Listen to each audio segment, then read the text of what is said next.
Hey there, and welcome to another episode of Tree Service Marketing Profits Podcast. I'm your host, Wesley Smith with treeservicedigital.com.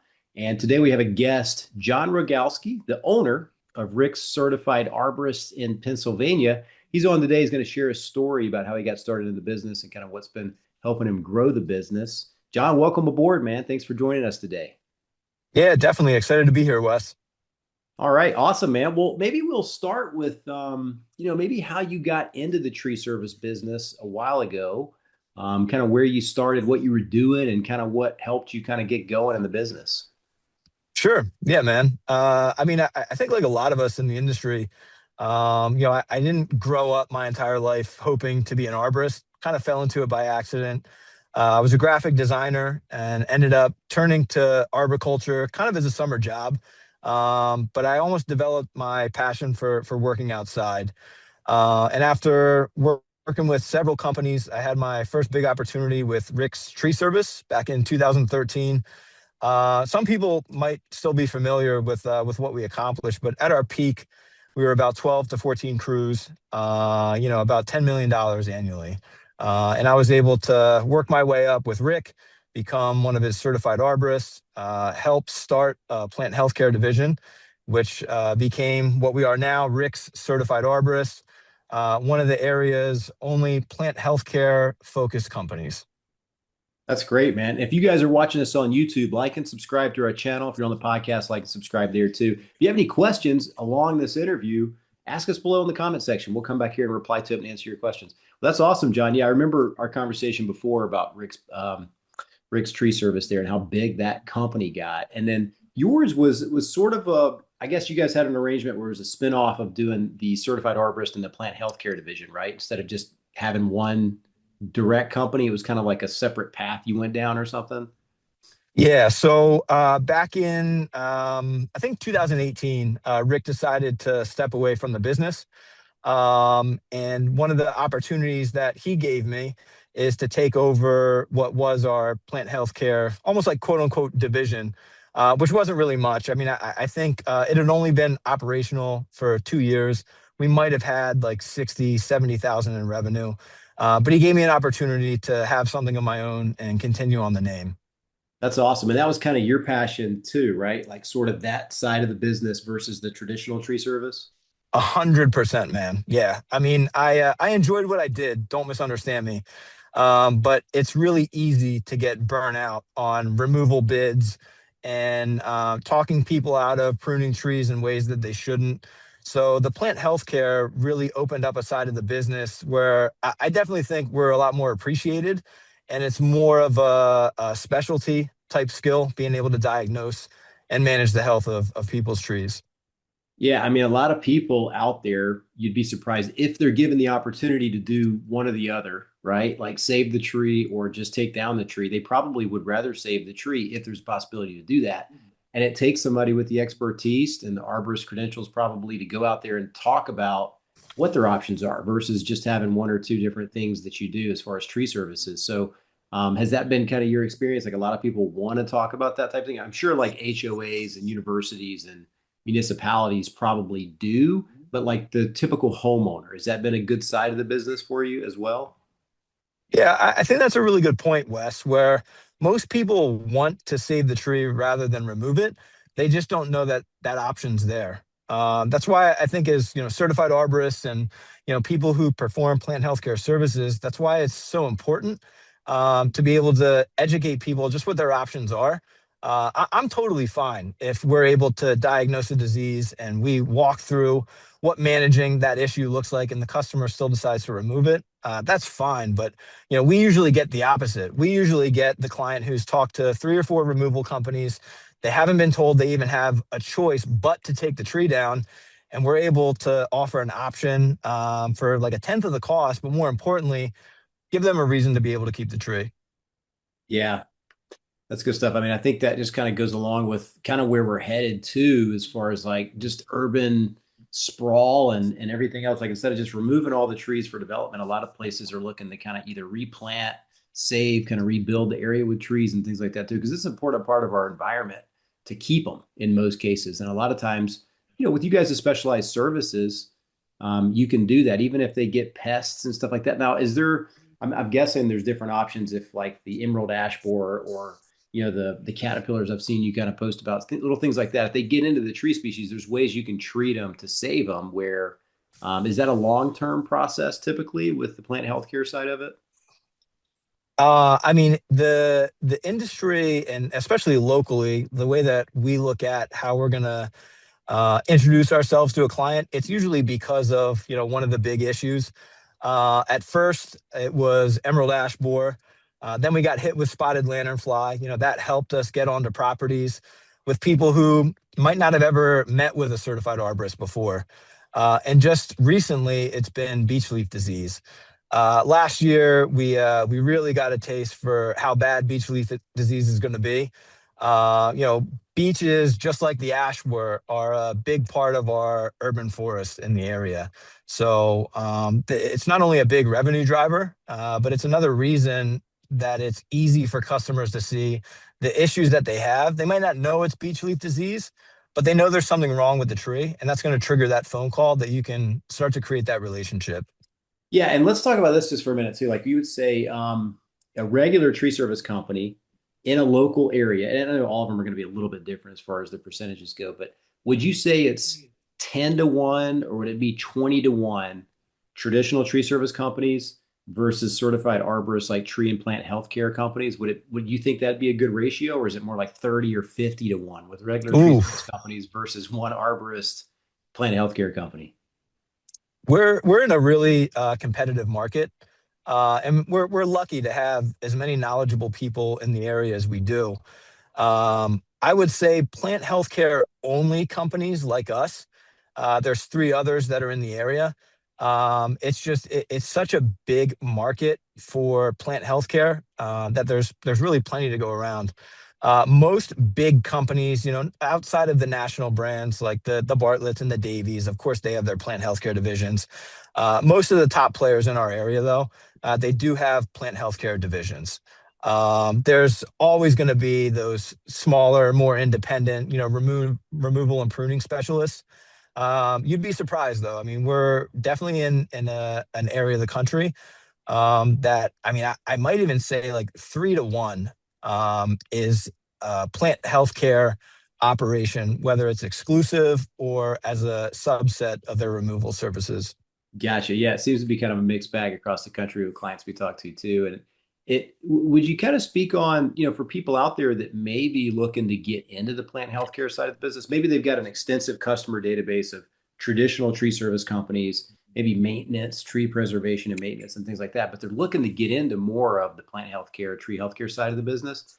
Would you say that side is easy, maybe a little easier to get referrals and recommendations from people since now you're kind of the expert of the tree versus just maybe a pruning or trimming or a removal expert?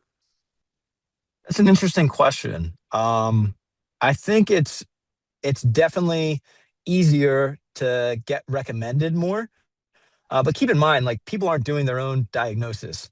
So you might get a referral for a tree that's covered in lichen because your customer that you did work for, their neighbor has a tree that they think is dying. It turns out to be nothing but a little bit of moss, that's growing on the bark. So that part is a little bit easier, just being recognized as quote unquote like the tree doctors. But this side of the business is a lot more education focused, where you're kind of walking the client through a journey of, what the symptoms are, how you're able to pick up on them, what the treatment process looks like. So I know that's kind of a roundabout way to answer that question. But I'm sure you have your own thoughts being in the industry too. Like, what do you see on your end? Yeah, that's some of it. A lot of people say that, and we've talked to a few clients too over the years where there's just maybe only a handful of tree and plant healthcare companies in a major metropolitan area. And it's probably growing now. This may have been 2 years or 3 years ago, and I had a conversation or two, but it was basically like there was nobody else really doing it that much. And a bunch of the traditional tree service companies who had a big customer base would recommend this certified arborist that was doing the tree and plant healthcare. So they were able to get a lot of recommendations, a lot of referrals from traditional tree companies who couldn't diagnose those things or didn't have the credentials, or even the sprayers and the different things like that to go apply, to those trees and help those trees out. So they would get a bunch of those recommendations and referrals, and then they would get kind of referred also by the customer, to other residential customers, commercial customers. So it seemed to be kind of a, you could grow the business a lot quicker in those markets because there was just only a few of those experts around type thing.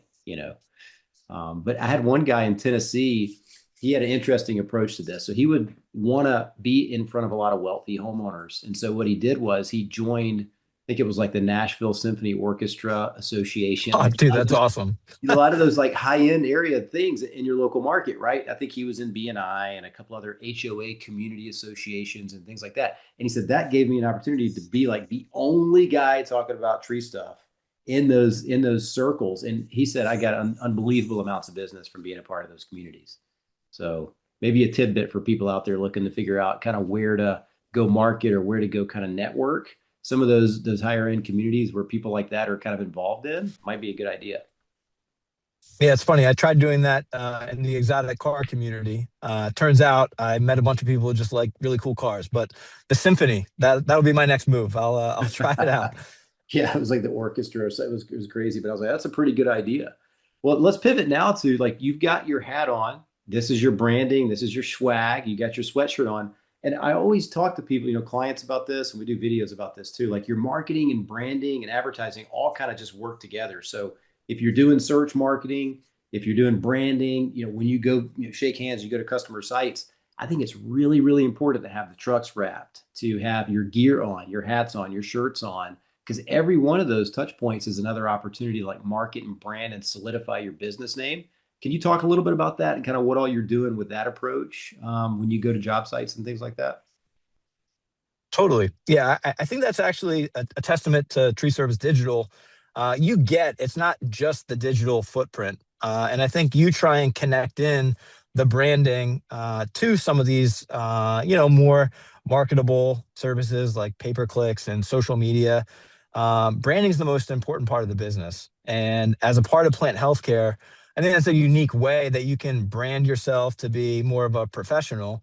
This winter we've been doing a little rebranding of our own. How can we refine what we're already doing and make it better? And when you start to get solidified as an authority figure, the tree doctor in your area, it's almost like going to the vet. People who take their dog to the vet, they don't ever ask about the price. They want to know what's wrong with it and what can be done, to save your dog or to save your cat. So it's a similar situation where with the trees, you do get the occasional customer that is looking to treat their tree so they avoid the expense of removal. But most of your clients is going to be that emotional attachment. They don't want to lose the tree. They need somebody that they can trust.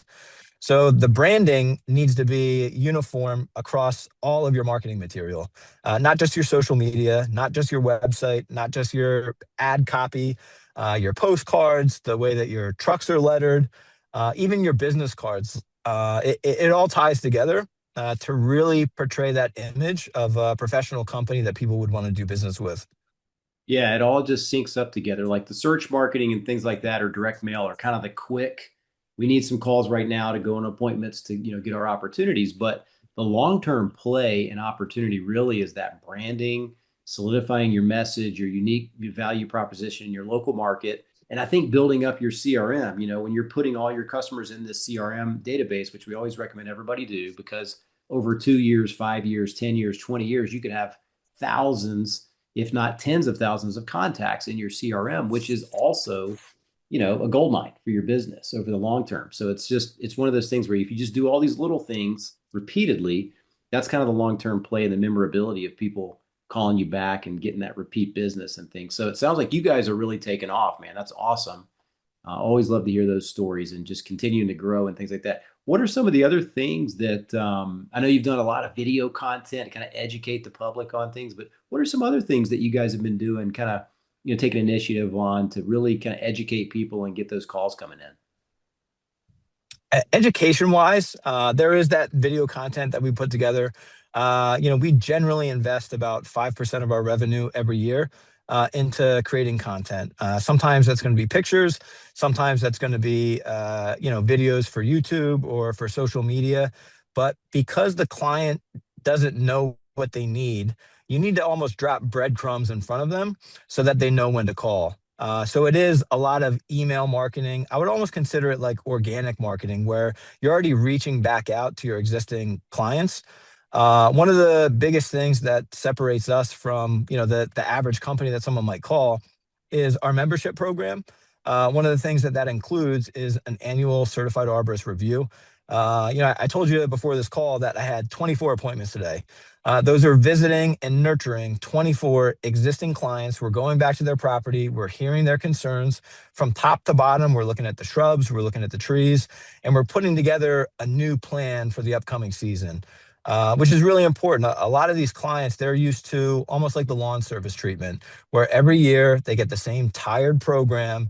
And it's really unique to be able to customize that towards their current concerns rather than the concerns you really should have taken care of 3 or 4 years ago, you know? Yeah, no, I mean that's getting you back in the door annually with each one of the contacts on your database. If they sign up for that maintenance program, right? And that's really the key, I think, is those maintenance programs or whatever you want to call those or coin those for your business is perfect because that gets you back in the door. When you do get the treatment scheduled, are you guys typically probably all different? I'm kind of a novice to the tree and plant healthcare is like actually what you guys do as far as on site, but is it like a bi-monthly, like a quarterly? How often do you go do the treatments if needed? So we give customers more of a like custom or tailored approach to their property. I think the typical IPM model of, okay, we're going to stop out 4 times, 5 times, 6 times.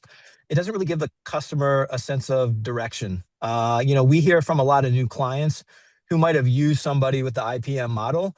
They don't really know what they're getting. They don't really have a clear history of what was done on the property. Sometimes that's actually the reason they're looking for a switch. They're paying $300 or $400. They say the guy was there 5 minutes, dropped a postcard, might have sprayed a couple of the bushes. There's a saying that I've heard recently from Lance Bachman. It's aim small, miss small. So with our targeted approach, we are focusing specifically on what the pest pressure and the disease pressure, things like emerald ash borer, beech leaf disease, those are pretty obvious. But even something like dogwood anthracnose, those need 3 sprays at specific times. And if you're going on a regular IPM program, I mean, you might miss the window depending on when you get there in April. Infection might already be on the leaves. You might not get back out until the end of May. So I just haven't seen it to be as successful as being dialed into specific visits based on what you're trying to control. Right. And then you can also customize it to where when you get out there, if it looks like the tree's recovering and it's doing well, then you don't have to do X amount of more visits because it's recovering nicely, right? So it's more of a custom thing instead of just a checkbox. That makes a lot of sense. So it's custom pretty much for people. Now, with the educational process, are you guys, just for the audience to know, and if you guys are getting value, comment below, like and subscribe to this video, or just like the video in general. It really helps the algorithm. But if you guys or with the educational process, is it a lot of like social media? And then are you doing some email campaigns to your customers with like, hey, this is what to look for during this season and this is how we do it type thing? Yeah, I think, at least in my opinion, for the way that we've been able to brand ourselves and grow into a 7-figure business, social media is very top of the funnel. I'm not really looking to do a lot of education. However, the content that we are posting is educational, but it's more to capture and start to nurture that lead or that customer. The internal email marketing that we do, that's where we get a little bit more dialed in, specifically based on the customer's work history, what we're seeing in the area. It's almost like a mini pest alert newsletter that we have together that focuses specifically on what they might be seeing. Gotcha. And any other like incentives or anything unique you guys are doing to kind of maybe get in the door with past customers whenever you send out maybe an email marketing campaign or a text marketing campaign? Is there anything that you've kind of done to see if you can sort of maybe increase the percentage of people replying or responding to kind of get back onto the property? We actually have a really high retention rate. So we don't have too many customers that are leaving because they forgot about us. Of course, just like everybody else, we lose clients. God forbid someone might pass away. But most commonly, people are moving Maybe the couple bad storms that we have might knock down a tree. But the biggest thing for us has been not offering discounts, but instead giving more value. Some of the way we give value is by offering these certified arborist inspections. Every inspection comes with a report of the property, what our recommendations are. So we're not just shoving a proposal in their face, we're telling them why we're recommending the treatments that we are. We've also started playing around with some free foliar analysis by signing up for a program in advance, which has been pretty successful. A lot of companies are doing, soil care, which I think is awesome. But soil samples is a little tired. Customers don't get too excited about it. They hear the foliar sample and, they feel like they're more of a part of the process, watching you come out, cut the limbs, knowing that you're going to get lab analysis back. So that's been pretty cool.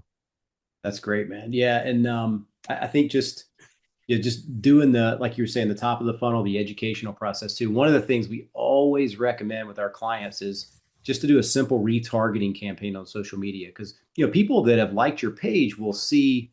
I think the percentage is like maybe 10, maybe 15%, maybe 20% of your postings if they've liked and followed your page, your business page in the past, because the algorithm wants people to they want business owners to run ads on their Facebook page to reach the audience that you've already worked hard for to get the likes from, right? So it's kind of that's kind of a crazy thing that they started doing 5 to 7 years ago, where you can post on your business page, but the people that liked it won't necessarily see it, right? It's based on kind of what the algorithm wants to show them based on what they've been clicking on. So what we always recommend is just a simple $2 a day retargeting campaign and just an educational video like some of the ones you have on your social media. So if you guys are listening, like any kind of educational video or maybe some sort of checklist on what to look for with a tree or anything like that could be your retargeting ad. And all you have to do is just put the Facebook pixel from your ad account onto your website. And then you can also retarget people that have touched your Facebook page, Instagram page. And that just keeps you top of mind, especially if they've clicked on one of your emails in the past that went to a link to your website to read something. But it just keeps everybody in your world all the time. So it sounds like you're doing a good job of like building a fence around your customers too, with those maintenance programs, getting back out annually for the arborist, consultation, those types of things. So we just always recommend that because the more times people see you over and over, it's just tattooing that brand and that name in their head so they know who to call when the opportunity pops up, right? Is that kind of what you're seeing too? It just keeps them top of mind. Yeah, no, I mean, and to your credit, like this all ties back into branding.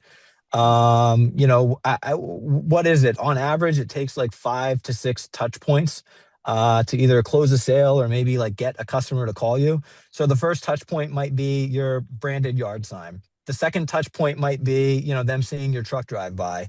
And then when they type in, like arborist near me, your pay-per-click comes up, your Google My Business listing. Those are additional touch points. They go on your website. And just as you described, for a really low cost per customer, every time they go on social media, now that's another touch point that they're seeing some of your educational content.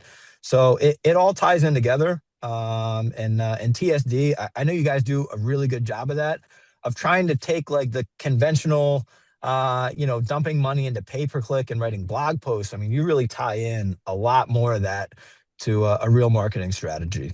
Yeah, I mean, different people kind of gravitate towards different things. Some people are on social media and they will be a buyer there. It's a lower percentage of people, but there are people there. There's also Google search, right? You want to be there. You want to be in the Google Maps. You want to get those reviews.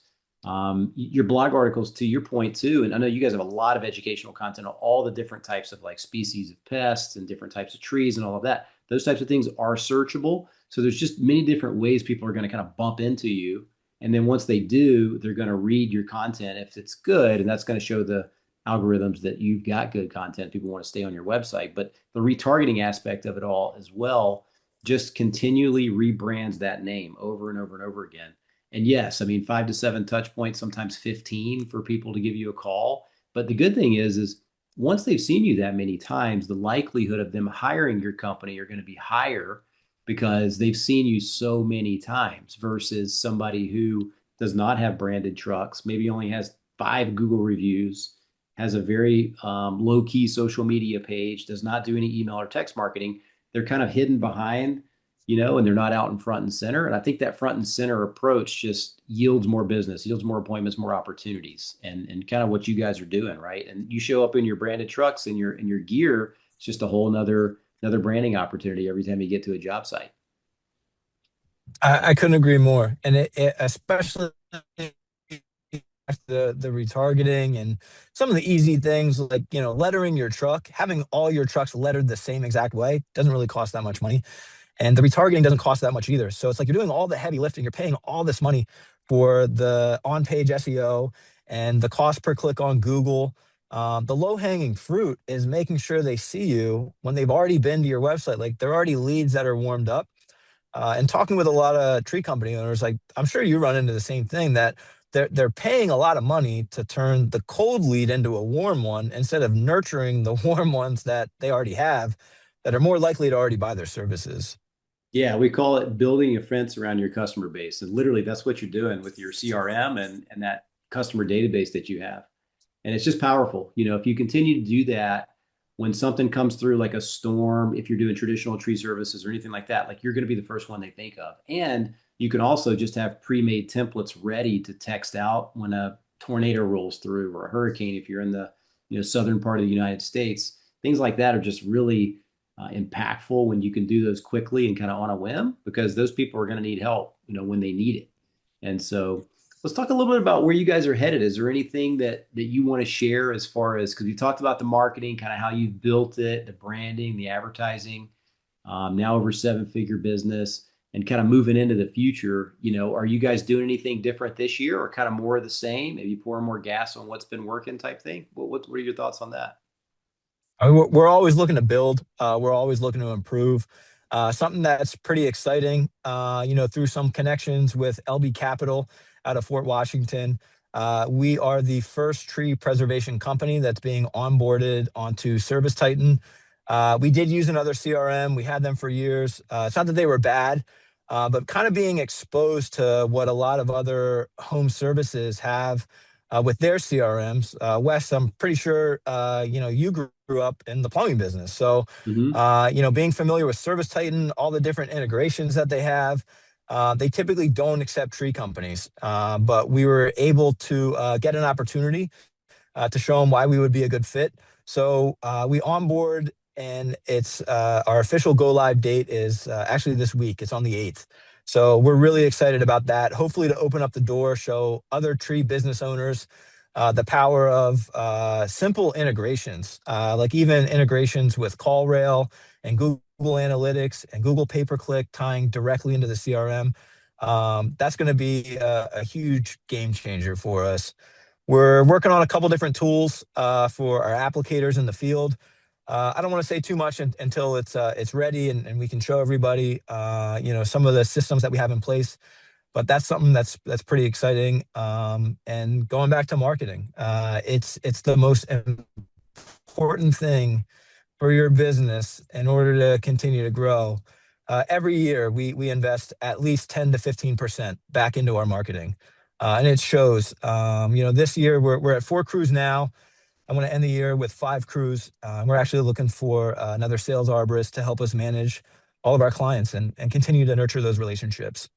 That's awesome. Yeah, and to your point, the SBA, there's a link you can search it. Like, how much should I spend on marketing with my business? And what does the government know? But most successful business owners do know that you need to spend at least 5% on marketing from your gross revenue. And if you spend up to 10 or 15%, just be a little bit more aggressive, you'll grow even faster.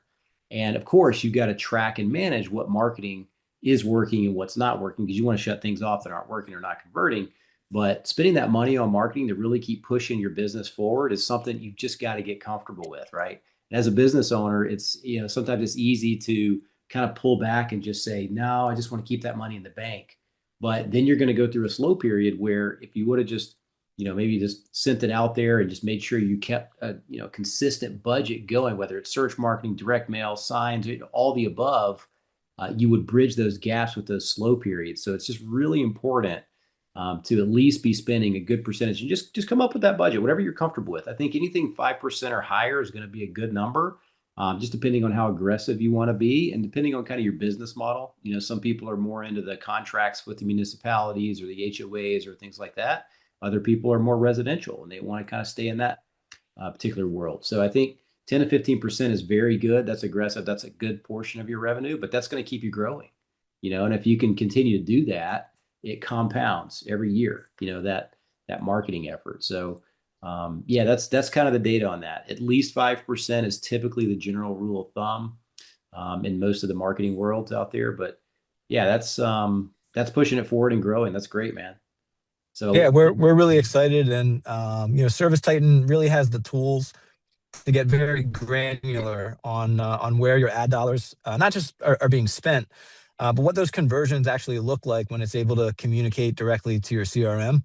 I think a lot of guys have had bad experiences. Like maybe they started a Google pay-per-click account and they burnt through a ton of money, but it's not because Google pay-per-click doesn't work. It's either their strategy was flawed, they weren't working with a company like TSD, um, or they didn't have a good way to track it. So, spending the money and being aggressive is part of it.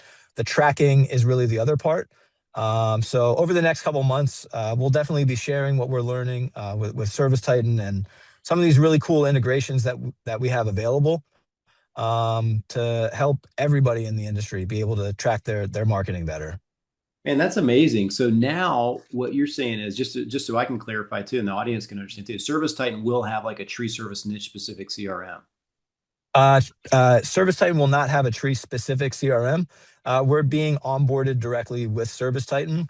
Mhm, They do have a CRM Aspire, mhm, which isn't too bad. But mhm, just from the coaching that I've gotten with LB Capital, to me it was ServiceTitan or nothing.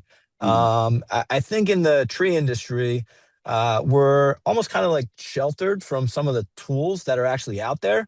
And it's not until you start getting out there with different home service businesses, especially like roofers and HVAC, and you see what's really available. I mean, to me, it was feeling like I was running my business with my hands tied behind my back, seeing mhm. what some of these other guys have. So, yeah, we're being implemented directly into ServiceTitan. And the number one reason why we decided to switch after months of like arm wrestling, just trying to get them to take us on as a client, was the marketing and the ad spend tracking. I can't stress that enough. Like once you guys start to see the benefit, and Wes, I know you already know this, Mhm. but once you can really see in real time, directly in your CRM, what ad functions are performing best, it's going to hopefully save us a lot of money, but help us fuel that growth. 100%, man. The integrations part of it is like a massive piece of the puzzle. And a lot of these CRMs just don't integrate with anything, and Yeah. it's one of those things where, you can't integrate. So it's a manual matchup process with revenue generated, and these leads are attributed to these lead channels. And so you have to kind of do a lot of that stuff manually. And whoever can come up with a good AI platform to match those up, automatically is going to be making a lot of money. But ServiceTitan sounds like kind of has a lot of those attributions in place where you can integrate with, like you said, the Google Ads account, local service ads account, Google, analytics, like Search Yep. Console, all those things, man. It makes it easier to Well, know, and, hey, and I it's want. not just going to be easier for the tree business. It's going to be easier for the marketing company, and not Mhm, easier like you guys aren't going to have to do more work, but the we don't do our own marketing, mhm, but the company that we work with, I want to make sure that I'm giving them the tools available mhm, to execute the best strategy. And what better way to execute the best strategy than to see which keywords are top performing, and what services are highest sold on some of those ad groups. So we're really excited about it. It's a good opportunity to open up the door for a lot of other people in the industry, and awesome, hopefully man. a lot of marketing companies too. Yeah, no doubt. We've worked with ServiceTitan a handful of times, and it's always easy to work with, easy to integrate with. I mean, it's a lot more refreshing than some of the other CRMs out there. As kind of basic as some of them are, some of them integrate with a lot of platforms. It just makes it easier, right? Like we have a review platform that we integrate with that really helps too. Every time an invoice is paid, it goes right into a review automation to get that 5-star review, so you don't have to think about it or try to work for the review. So there's a lot of cool little things you can do like that to really beef up your Google presence too. Well, awesome, man. You've shared a ton of great nuggets. Again, guys, if you're listening, if you got any questions, comment below on the video or like this video, got plenty more of these coming up. I'd be interested to know like where it's headed with ServiceTitan and kind of what all you come up with on that and see how that goes. If you're ever open to kind of coming back another 6 months or a year from now and kind of give us your results on that, that'd be awesome. Um, Yeah, absolutely. We're excited for the opportunity. I'd love to come back and share not just what we're working on with ServiceTitan, but how we're able to incorporate the technology portion, integrating it into our marketing, and continuing to grow into 5 and 6 crews. So it's going to be a good year, man. I yeah, that's appreciate you having awesome, us man. on. If Yeah. everybody wants to check us out further, at Rick's Certified Arborist, that's our Instagram. Feel free to shoot us a follow. We're putting a lot of good content out there for arborists to learn from. That's great, man. Anything else for the audience out there? A lot of guys just kind of getting started, just getting into the tree service business. Maybe actually just pivoting into the tree healthcare side of it, plant healthcare side of it. Any maybe just last words of wisdom when getting into that side of the business, or anything to look for, or just business advice in general that you'd like to share? Sure. Yeah. I mean, one of the areas of growth is we are going to be getting into business consulting because plant healthcare at times can seem like this mythical, beast that's hard to break into. And then there's the other side of a lot of the distributors are making it seem like it's easy, like, oh, just start plant healthcare and just start printing revenue. It's every year, just continue to grow.